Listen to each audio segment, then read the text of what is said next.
ডাকসু আর জাকসুর ভুল ত্রুটি থেকে শিক্ষা নিতে চায় চট্টগ্রাম বিশ্ববিদ্যালয় কেন্দ্রীয় ছাত্র সংসদ চাকসুর নির্বাচন কমিশন।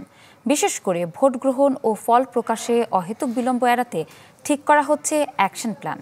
সেই সাথে বিতর্ক আর আস্থার ঘাটতি যাতে না হয় সেদিকে জোর দেওয়ার কথাও বলছে কর্তৃপক্ষ। মনোনয়নপত্র বিতরণের মাধ্যমে ভোট উৎসবের ট্রেনে এখন চাকসু। তবে নির্বাচন যত ঘনিয়ে আসছে তত সামনে আসছে সুষ্ঠুভাবে ভোট সম্পন্ন করার নানা চ্যালেঞ্জ। বিশেষ করে ডাকসু আর জাকসু নির্বাচনে তৈরি হওয়া সংকটগুলো এখনই ভাবাচ্ছে চাকসুর নির্বাচন কমিশনকে। জাকসুতে মাত্র ৮,০১৬ ভোট গুনতে যেখানে দুদিন লেগেছে, সেখানে চাকসুতে ২৭,৬৩৪ ভোট গুনে ফলাফল প্রকাশকে বড় চ্যালেঞ্জ মানছে কমিশন। তাই ওএমআরের পাশাপাশি সময় বাঁচাতে একসাথে না করে কেন্দ্রভিত্তিক ভোট গণনার চিন্তা তাদের। আমরা এটা ডিসেন্ট্রালাইজ করার চেষ্টা করব এবং আমরা প্রত্যেকটা সেন্টারের কার্যক্রম সেন্টারে শেষ করার চেষ্টা করব। এজেন্টদের কর্তৃক সাইনকৃত হয়ে যাতে রিটার্নিং কর্মকর্তা চলে আসেন। আমাদের কাছে ১৪টি হলে ১৪টি রিটার্নিং কর্মকর্তা ১৪টি হলে ফল ডিক্লেয়ার করে আমাদের কেন্দ্রে পাঠাবেন। আমরা এখান থেকে শুধু যোগফল করে ঘোষণা করব। ভোটের আগের দিনগুলোর পরিবেশ শান্তিপূর্ণ রাখার চ্যালেঞ্জ যেমন বড়, তেমনি নির্বাচনের দিন পর্যন্ত যাতে প্রার্থী আর শিক্ষার্থীদের মাঝে আস্থার ঘাটতি তৈরি না হয় সেটা গুরুত্ব দিচ্ছে কমিশন। ভাবছে গুজব ঠেকানোর বিষয়টিও।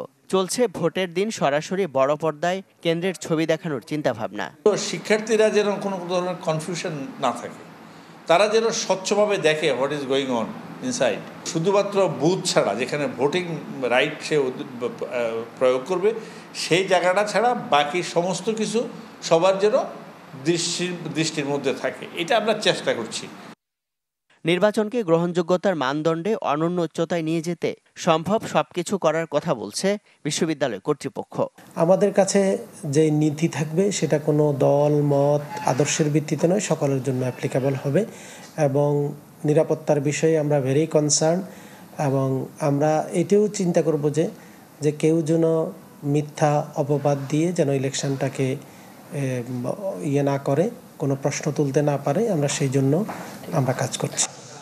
আগামী ১২ অক্টোবর চাকসুর ৭ম কার্যনির্বাহী সংসদের নির্বাচনে ভোট হবে ভিপি জিএস সহ ২৬ পদে, আর হল সংসদে পদ ভিপি জিএস সহ ১৪টি। ইমদাদুল হক, চ্যানেল 24, চট্টগ্রাম।